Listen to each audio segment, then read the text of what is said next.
গণতন্ত্র ব্যাহত করতে চলছে ষড়যন্ত্র, উন্মোচিত হয়েছে ধর্ম ব্যবসায়ীদের মুখোশ, বলছে বিএনপি।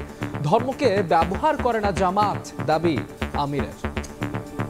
বহু ষড়যন্ত্র চলছে বর্তমানে কিভাবে গণতান্ত্রিক ব্যবস্থাকে ব্যাহত করা যায়। একজন ভালো আর বাকি সবাই খারাপ, দুঃখজনকভাবে হলো 5 তারিখের পরে সেটির বোধহয় পরিবর্তন হয়নি। মার্কাতে ভোট দিলে তরতরাইয়া জান্নাতে যাবে। যারা বিনা কষ্টে জান্নাতে যেতে চাচ্ছেন, সেটার বাস স্টেশন কোথায় একটু আগে জেনে নেবেন। আমরা ধর্মকে ব্যবহার করি না। ইলেকশনের সময় নতুন করে যারা বেশি বেশি নামাজ শুরু করেন, টুপি পরেন, তসবিহ হাতে নিয়ে ঘুরান, ধর্মকে তারাই বোধহয় সম্ভবত ব্যবহার করেন।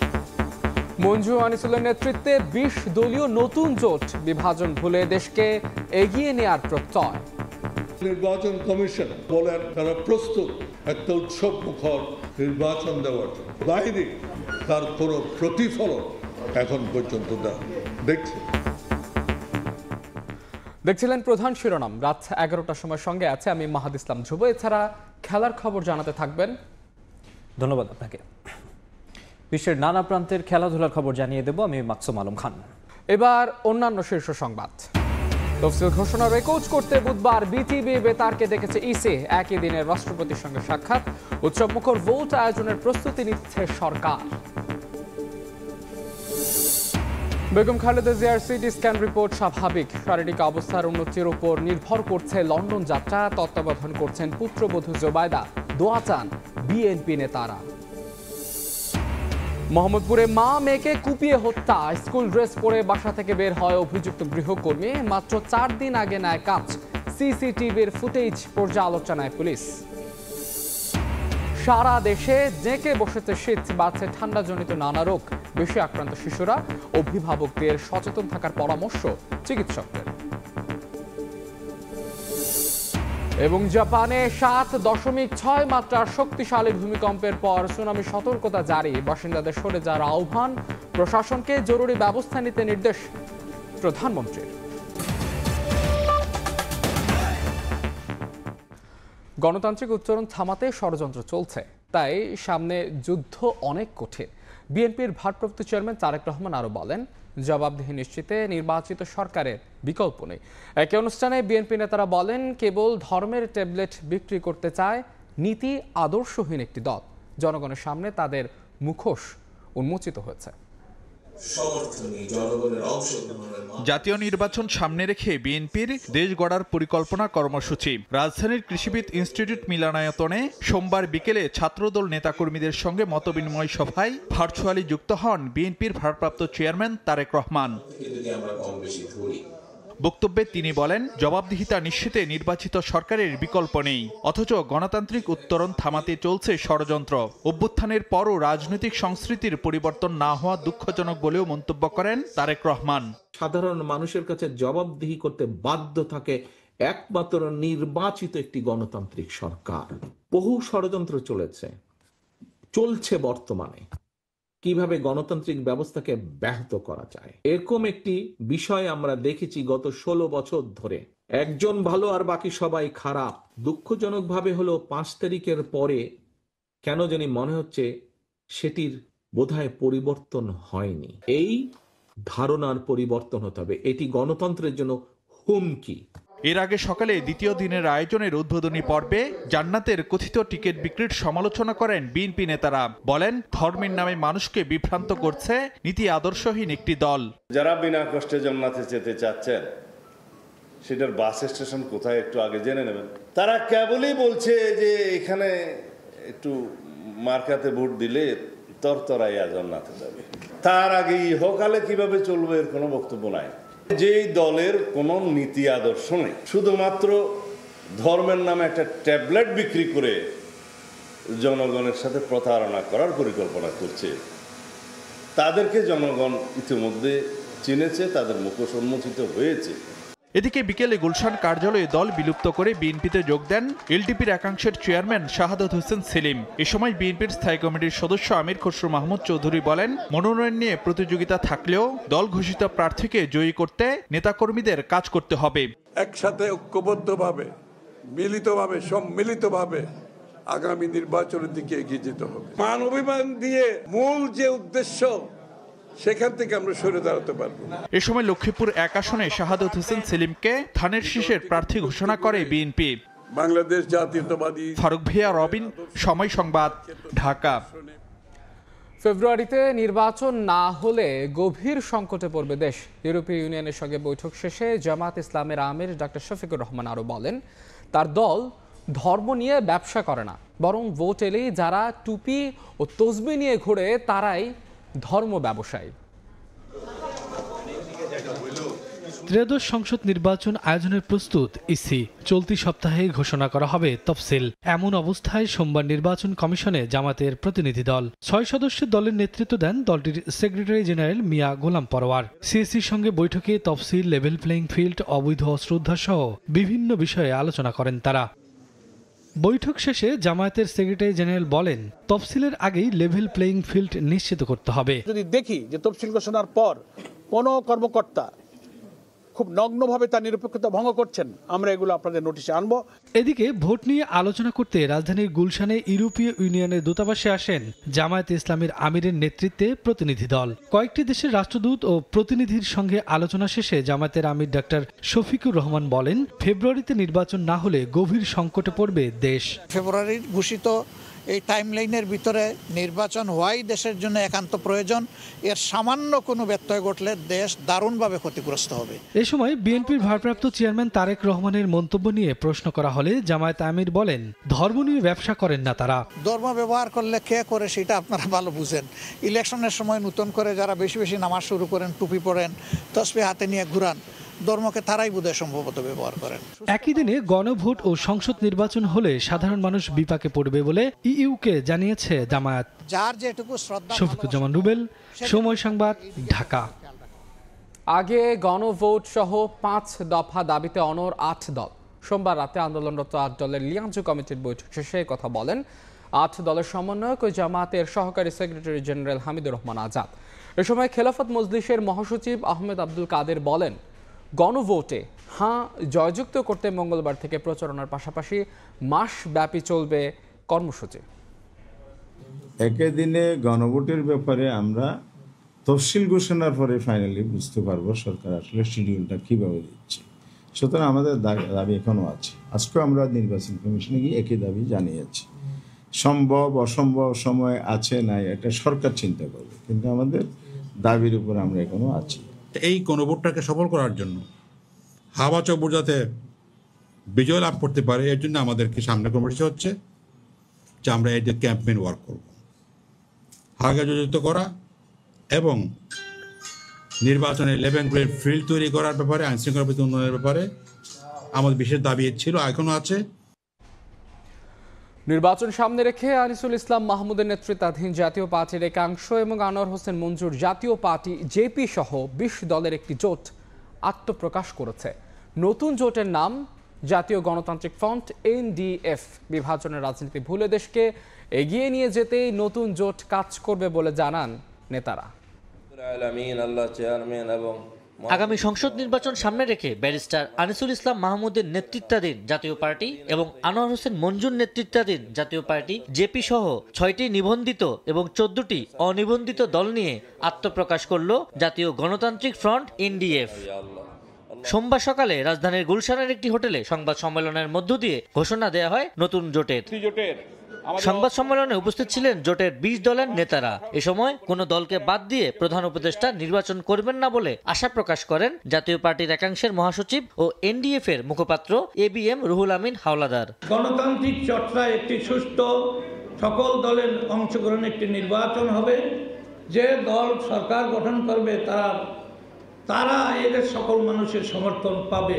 নিজেদের আমল ঠিক না করেই আগের আমলকে দোষারোপ করার সংস্কৃতিরই পুনরাবৃত্তি হচ্ছে বলে মন্তব্য করেন এনডিএফ এর প্রধান উপদেষ্টা আনোয়ার হোসেন মঞ্জু। পার্লামেন্টে বকে দিচ্ছেন, কি করুন আমি সব ঠিকঠাক করে দিয়ে যায়, আওয়ামী লীগ সব নষ্ট করে দিয়েছে। আর আওয়ামী লীগ আসে কি বলে সব ঠিক করে দিয়েছিলাম, কিন্তু বিএনপি এসে সব নষ্ট করে দিয়েছে। এদিকে নির্বাচন সামনে রেখে প্রতিযোগিতামূলক সুস্থ রাজনীতির পরিবেশ তৈরিতে অন্তর্বর্তী সরকারের ভূমিকা স্পষ্ট, দৃঢ় বা নিরপেক্ষ নয় বলে মন্তব্য করেন জাতীয় পার্টির একাংশের চেয়ারম্যান ব্যারিস্টার আনিসুল ইসলাম মাহমুদ। একটা উৎসব মুখর এবং ঐতিহাসিক নির্বাচন দেওয়ার জন্য, কিন্তু তার কোনো আলামত নির্বাচন কমিশনে কি হচ্ছে আমি জানি না, কিন্তু বাইরে তার কোনো প্রতিফলন এখন পর্যন্ত দেখছে। নতুন এই জোটে নেই জিএম কাদের নেতৃত্বাধীন জাতীয় পার্টি। 3 মাসের মধ্যেই তারা আয়ত্তে নেয়। আবু সাইদ নিশান, সময় সংবাদ, ঢাকা। জাতীয় সংসদ নির্বাচনের তফসিল ঘোষণার জন্য সব প্রস্তুতি শেষ করেছে নির্বাচন কমিশন। বুধবার ভোটের তারিখ নিয়ে দুপুর 12টায় বঙ্গভবনে রাষ্ট্রপতির সঙ্গে সাক্ষাৎ করবে এএম নাসির উদ্দিনের নেতৃত্বাধীন নির্বাচন কমিশন। এরপরই তফসিল ঘোষণার রেকর্ড করবে বিটিভি ও বেতার। ফেব্রুয়ারির প্রথমার্ধে একই দিনে হচ্ছে জাতীয় নির্বাচন ও গণভোট। এরই মধ্যে আরপিও ও আচরণবিধি সংশোধন, ভোটার তালিকা চূড়ান্ত সহ ভোটের সার্বিক প্রস্তুতি শেষ করেছে ইসি।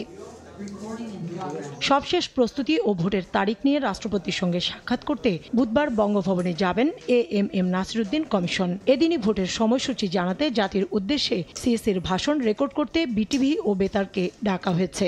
নির্বাচন কমিশনার স্যার বাংলাদেশ টেলিভিশন এবং বাংলাদেশ বেতারে একটা ভাষণ রেকর্ড করবেন। রেকর্ডিংয়ের বিষয়বস্তু এবং কখন করবেন এটা সম্পর্কে আমার ধারণা নেই। এদিকে সোমবার প্রথা ভেঙে সিএসির সঙ্গে সৌজন্য সাক্ষাৎ করতে আসে অ্যাডমিনিস্ট্রেটিভ সার্ভিস অ্যাসোসিয়েশনের প্রতিনিধিরা।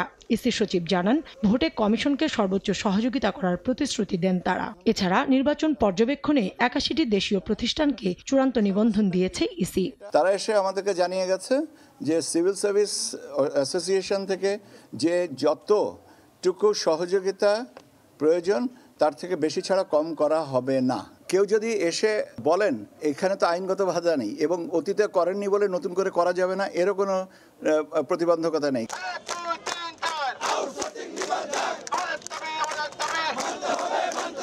এনআইডি প্রকল্প থেকে রাজস্ব খাতে নিতে কমিশনের এনআইডি আইডিয়া প্রকল্পের সারা দেশের কর্মকর্তারা ইসির সামনে অবস্থান কর্মসূচি পালন করেন। কাউসার চৌধুরী কুমু, সময় সংবাদ, ঢাকা। রাজধানীর এভারকেয়ার হাসপাতালের সিসিইউতে আছেন বিএনপি চেয়ারপারসন বেগম খালেদা জিয়া। সাবেক প্রধানমন্ত্রীর শারীরিক অবস্থা অনেকটাই অপরিবর্তিত। তার সুস্থতার জন্য দেশবাসীর কাছে দোয়া চেয়েছেন বিএনপির নেতারা। এভারকেয়ারে 16 দিন ধরে চিকিৎসাধীন বিএনপি চেয়ারপারসন বেগম খালেদা জিয়া। 12 দিন ধরে তাকে চিকিৎসা দেওয়া হচ্ছে সিসিইউতে। বিএনপি প্রধানের স্বাস্থ্য নিয়ে দেশি বিদেশি চিকিৎসকদের মেডিকেল বোর্ড বসছে প্রায় প্রতিদিনই। পুরো বিষয়টি পর্যবেক্ষণ করছেন তার পুত্রবধূ জুবাইদা রহমান। বেগম জিয়াকে উন্নত চিকিৎসার জন্য লন্ডনে নেওয়া হবে কিনা তা নির্ভর করছে মেডিকেল বোর্ডের সিদ্ধান্তের ওপর। আলোচনায় এয়ার অ্যাম্বুলেন্সের ইস্যুটিও। বেগম জিয়াকে সুস্থ করে তুলতে আপ্রাণ চেষ্টা করছেন চিকিৎসকরা। তার সুস্থতার জন্য দেশবাসীর কাছে দোয়া চেয়েছেন বিএনপির স্থায়ী কমিটির সদস্য মির্জা আব্বাস। দেশনেত্রী বেগম খালেদা জিয়া ওনার অসুস্থতার জন্য যে দোয়া আমি দেখেছি, আমি এই জীবনে এত দোয়া আমি মানুষের দেখি নাই। আলহামদুলিল্লাহ আজকে পত্রিকা দেখলাম যে ওনার অবস্থা বেশ খানিকটা ভালোর দিকে। আজকে ওনার অবস্থান উচ্চতা এমন জায়গায় পৌঁছেছে, উনি আর ওই সমস্ত অবস্থানে নাই। উনি এখন বাংলাদেশের অভিভাবক হিসেবে আবির্ভূত হয়েছে। সবার দোয়ায় বেগম জিয়া সুস্থ হয়ে উঠবেন বলে আশা বিএনপি নেতাদের। স্বতঃস্ফূর্তভাবে ওনাকে গ্রহণ করেছেন। আতাউর কাউসার, সময় সংবাদ, ঢাকা। রাজধানীর মোহাম্মদপুরে মা ও তার কিশোরী মেয়েকে ছুরিকাঘাতে হত্যা করা হয়েছে। এই ঘটনায় বাসার কাজের লোককে সন্দেহ করছে পুলিশ। সকালে অভিযুক্ত ওই গৃহকর্মীকে ছদ্মবেশে বাসা থেকে বের হতেও দেখা যায়।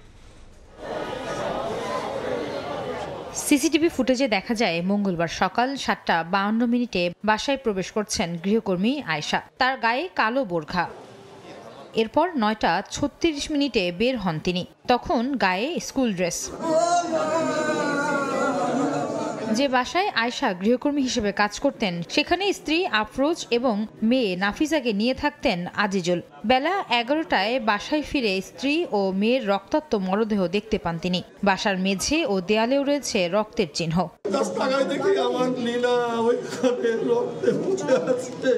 খবর পেয়ে ছুটে আসেন স্বজন ও প্রতিবেশীরা। 3 থেকে 4 দিন আসছে, নিচতলার গার্ডের মাধ্যমে রেফারেন্স নিয়ে কাজে আসছে। স্কুল ড্রেস পরে হিজাব পরে বের হয়ে গেল, সেই মেয়ে তো কখনো হিজাব পরেনি, দারোয়ান কি এটুকু কিছুই বুঝতে পারেনি। এদিকে ঘটনাস্থল থেকে হত্যায় ব্যবহার করা ছুরি উদ্ধার করা হয়েছে, আর সিসিটিভি ফুটেজ পর্যালোচনা করে জড়িতদের গ্রেফতারের চেষ্টা করছে বলে জানিয়েছে পুলিশ। সিসি ক্যামেরা ফুটেজ সেটি বিশ্লেষণ করে তার হত্যার আগে পরের তার উপস্থিতি, তার অ্যাক্টিভিটিস বিশ্লেষণ করে আমরা এটি নিয়ে পরবর্তী তদন্ত এগিয়ে নিয়ে যাব। সন্দেহভাজন গৃহকর্মী আয়েশা 4 দিন আগে এ বাসায় কাজ নেন। ভাড়া থাকতেন বিহারি ক্যাম্পে। আয়েশা সিদ্দিক, সামিয়া, সময় সংবাদ। নরসিংদীতে আধিপত্য বিস্তারকে কেন্দ্র করে দুপক্ষের সংঘর্ষে গুলিবিদ্ধ হয়ে একজন নিহত হয়েছেন। অন্যদিকে নোয়াখালীতে গণপিটুনিতে একজনের মৃত্যু হয়েছে। স্থানীয়রা জানান, দীর্ঘদিন ধরে নরসিংদীর রায়পুরার চরাঞ্চল নীললক্ষায় আধিপত্য নিয়ে শহীদ মেম্বার ও ফেলু মিয়া গ্রুপের বিরোধ চলছিল। এরই জেরে সকালে ফেলু মিয়ার মেয়ের জামাই মামুনের সঙ্গে প্রতিপক্ষের বাকবিতণ্ডা হয়। এক পর্যায়ে উভয় পক্ষের লোকজন সংঘর্ষে জড়ালে গুলিবিদ্ধ হয়ে মারা যান মামুন। অন্যদিকে নোয়াখালীর বেগমগঞ্জে ছিনতাই করে পালানোর সময় গণপিটুনিতে ফখরুল ইসলাম মঞ্জুর মৃত্যু হয়েছে। এবার বাণিজ্যের সংবাদ।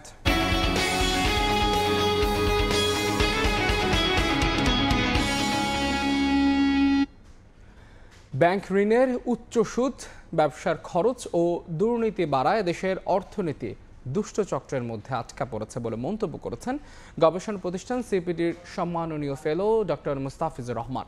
অন্যদিকে ব্যাংক ঋণের সুদ হারে প্রশাসনিক নিয়ন্ত্রণের সুযোগ নেই বলছেন গভর্নর। একদিকে ব্যাংক ঋণের উচ্চ সুদহার, অন্যদিকে বাড়ছে ব্যবসার খরচ, বাড়ছে না প্রাতিষ্ঠানিক সক্ষমতা, বাড়ছে দুর্নীতি। আবার 8% বেশি মূল্যস্ফীতির বিপরীতে মজুরি বৃদ্ধির হার মাত্র 5%, যা প্রতিনিয়ত কমিয়ে দিচ্ছে মানুষের ক্রয় ক্ষমতা। এমন পরিস্থিতিতে সোমবার রাজধানীর আগারগাঁওয়ে এনএসি সম্মেলন কক্ষে আয়োজিত এক সেমিনারে দেশের অর্থনীতি একটি দুষ্ট চক্রের মধ্যে আটকা পড়েছে বলে মন্তব্য করেছেন সিপিডির সম্মানীয় fellow Mustafizur Rahman. High interest rate, এটার কারণে কস্ট অফ ক্যাপিটাল হাই, এটার কারণে cost of doing business high, সেটার কারণে আমাদের ইনভেস্টমেন্ট কম। সেই জায়গাগুলোতে প্রাতিষ্ঠানিক সক্ষমতা বৃদ্ধি, দুর্নীতি কমানো, এই জায়গাটাতে আমরা যেটুকু করার ছিল, যেটা আরো বেশি দরকার ছিল, যেহেতু কস্ট অফ ক্যাপিটালটা হাই, সুতরাং এন্টারপ্রেনারদেরকে ওই জায়গাগুলোতে আমাদেরকে কিছুটা সুরাহা দেওয়ার দরকার ছিল। সেইটা দিতে না পারার ফলে যেটা হয়েছে যে আমরা একটা দুষ্ট চক্রের মধ্যে পড়ে গেছি। তবে বাংলাদেশ ব্যাংকের গভর্নর বলেন, বিনিময়ের নিয়ন্ত্রণ ছাড়া মূল্যস্ফীতির বিরুদ্ধে লড়াই সম্ভব নয়। ব্যাংক সুদের হারের উপর প্রশাসনিক নিয়ন্ত্রণের সুযোগ নেই। There is no interference in the exchange interest rate market. Everything is based on market principles. We do not interfere with any of the price discovery mechanism that the market sets for itself. অনুষ্ঠানে কর GDP না বাড়ার সমালোচনা করেন অর্থনীতিবিদরা। জবাবে NBR chairman জানান, রাজস্ব আদায় 15% বাড়লেও কর জিডিপি অনুপাত কেন কমছে তা খতিয়ে দেখা হচ্ছে।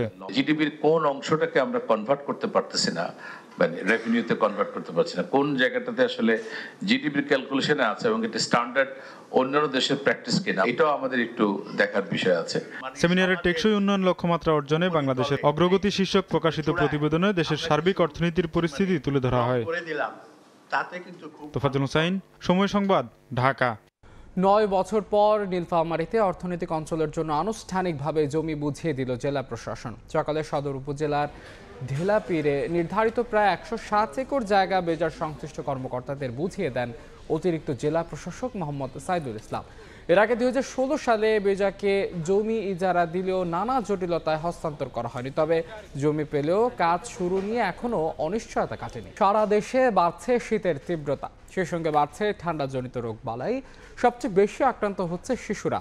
আজ দেশের সর্বনিম্ন তাপমাত্রা পঞ্চগড়ের তেঁতুলিয়ায় 10.4 ডিগ্রি সেলসিয়াস রেকর্ড করা হয়েছে। কুয়াশার চাদরে ঢাকা পথঘাট, ঠান্ডা জেঁকে বসতে শুরু করেছে ঠাকুরগাঁও ও পঞ্চগড় সহ দেশের উত্তরাঞ্চলে। শীত বাড়তে থাকায় দিনের বেলাতেও সড়কে হেডলাইট জ্বালিয়ে চলাচল করছে যানবাহন। ঠান্ডার তীব্রতায় সবচেয়ে বেশি দুর্ভোগে দরিদ্র ও ছিন্নমূল মানুষেরা। প্রত্যেকটা গাড়ি দেখি হেডলাইট জ্বালিয়ে পঞ্চগড় যাতায়াত করতেছে। শীতের মধ্যে তো আমাদের খুব ঠান্ডা, আমরা কাপড় কিনতে পাই না, এদিকে শীত মৌসুমের শুরুতেই বরগুনায় দেখা দিয়েছে ডায়রিয়া ও নিউমোনিয়ার প্রকোপ। আক্রান্তদের মধ্যে শিশুই বেশি। বর্তমানে জেনারেল হাসপাতালে ধারণ ক্ষমতার 2.5 গুণ বেশি শিশু চিকিৎসাধীন। এতে দেখা দিয়েছে ওষুধ সংকট। প্রথমে জ্বর আইছে বাসায় বসে, তারপরে রাত্রে অসুস্থ হয়ে পড়ছে, হাসপাতালে নিয়ে আসছে। স্লিপ লিখে দেয়, এই স্লিপ দিয়ে বাহির দিয়ে ওষুধ আনা লাগে। হাসপাতাল কর্তৃপক্ষ বলছে অতিরিক্ত রোগীর কারণে ওষুধের মজুদ ফুরিয়ে যাওয়ায় এমন পরিস্থিতির তৈরি হয়েছে। রোগীর সংখ্যা প্রায় 5 গুণ থেকে 10 গুণ ছিল। তখনই আমাদের স্টকে যেসব ওষুধ ইভেন ক্যানুলা পর্যন্ত আবার রিয়েজেন্ট আমাদের প্রয়োজনের তুলনায় যে যা ছিল তার থেকে 10 গুণ শেষ হয়ে গিয়েছে, যার জন্য আমাদের এখন সামলাতে কষ্ট হচ্ছে। হাসপাতালের তথ্য মতে গত 1 মাসে হাসপাতালের বহির্বিভাগে চিকিৎসা নিয়েছে প্রায় 1500 শিশু, আর ভর্তি থেকেছে 7 শতাধিক শিশু। ফাহরিয়া ফারজানা, সময় সংবাদ। জাপানের আওমোরি উপকূলে 7.6 মাত্রার শক্তিশালী ভূমিকম্প অনুভূত হয়েছে। মার্কিন ভূতাত্ত্বিক জরিপ সংস্থা জানায় ভূমিকম্পটি ছিল ভূপৃষ্ঠ থেকে প্রায় 32 মাইল গভীরে, যা মিসাওয়া শহরের উপকূলে স্থানীয় সময় রাত 11:15 আঘাত হানে। জাপানের আবহাওয়া সংস্থা বলছে কেন্দ্রের কাছাকাছি উপকূলীয় এলাকায় সুনামি আঘাত হানতে পারে। এদিকে প্রশান্ত মহাসাগরীয় সুনামি সতর্কতা কেন্দ্র জানিয়েছে বড় এলাকা জুড়ে সুনামির শঙ্কা নেই। এদিকে উদ্ধার ও সহায়তা সহ সব ধরনের জরুরি ব্যবস্থা নিতে প্রশাসনকে নির্দেশ দিয়েছেন জাপানের প্রধানমন্ত্রী সানায়ে তাকাইচি।